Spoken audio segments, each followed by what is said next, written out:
அவர் அந்த மரண தருவாயிலே சொன்ன வார்த்தை என்னை ஏவி விட்டது.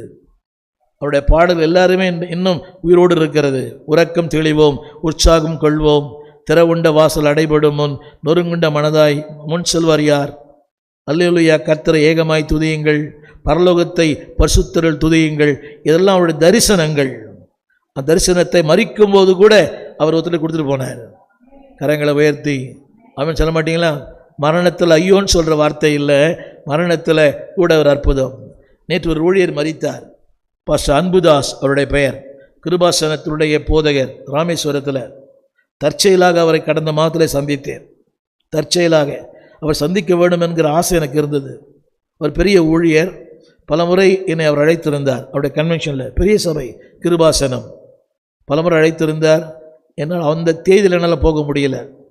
அப்போ என் நண்பர் சொன்னார், பாஸ்டர் இன்றைக்கி சாயங்காலம் மீட்டிங் கிடையாது எனக்கு ராமேஸ்வரத்தில், இன்றைக்கி அவரை போய் பார்க்கலாம், ஒரு சின்ன விபத்து அவருக்கு, அவரை போய் சந்தித்து ஜெபம் பண்ணலான்னு. சரின்னு சொல்லி போனேன். அவர் சொன்னார், ஐயா இதை பாருங்கள் உங்கள் புஸ்தகம்லாம் அப்படின்னார். உன்னெல்லாம் புக்கு அனுப்புவீங்க, இப்போ புக்கே அனுப்புறதில்லை அப்படின்னாரு. நான் புக்கே எழுதுறதில்லை இப்போது அப்படின்னு சொன்னார். கடைசியாக நாளை காலை எங்கள் சபையில் நீங்கள் பிரசங்கம் பண்ணுறீங்க அப்படின்னாரு. அது நியமிக்கப்பட்ட ஒன்று அல்ல, தற்செயலாக ஒன்று. ஆனால் பெரிய ஊழியர் அவர், ஒரு பெரிய பசுத்தவன், திருமணமாகாதவர். சரியா நான் வரேன்னு சொன்னேன். கூட்டத்தை ஆயத்த பண்ணார். நல்ல ஒரு காஸ்ட்லி காணிக்கை கொடுத்தார். நான் வேண்டாயான்னு சொன்னேன். இது ஆண்டவர் உங்களுக்கு கொடுக்க சொன்னார்னு சொன்னார். சொல்ல வந்த கருத்து, அவர் ஒரு செய்தி வெளியிட்டிருக்கிறார் போன வாரம்.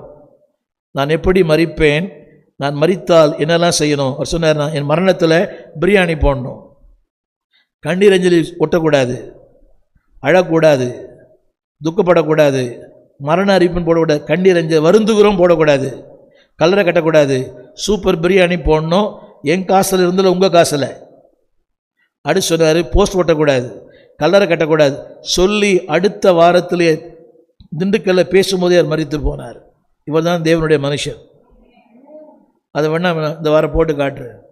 உட்காந்து சிரிச்சினே சொல்கிறாரு, அழக்கூடாது, கண்ணீர் அஞ்சலி போஸ்ட் ஒட்டக்கூடாது, எவனா ஒட்டினீங்கன்னா நடக்கிறதே வேறு அப்படின்றாரு. அப்படி சிரிச்சிக்கினே சொல்கிறாரு. சூப்பர் பிரியாணி போடணுன்றார். என் சாவில் சூப்பர் பிரியாணி போடணும், பிரம்மாண்டமாக நடத்தணும். அவர் சொல்கிறாரு, 3 நாள் என் அடக்காரம் நடத்தணும், வரவங்கெல்லாம் சாட்சி சொல்லணும், யாரையும் தடுக்கவே கூடாது. எவன் சாட்சி சொல்கிறானோ அவன் பேரெலாம் எழுதி வச்சு நாங்கள் வந்து மேலேருந்து பார்ப்பேன். வேடிக்கையாக சொன்னார். பரலோகத்தில் இன்றைக்கி இருக்கிறாரு. மரணத்தில் அற்புதம் இல்லையா? எல்லாம் சொல்லுங்களேன், மரணத்தோட அற்புதம் நடக்கணும் ஆண்டவர்.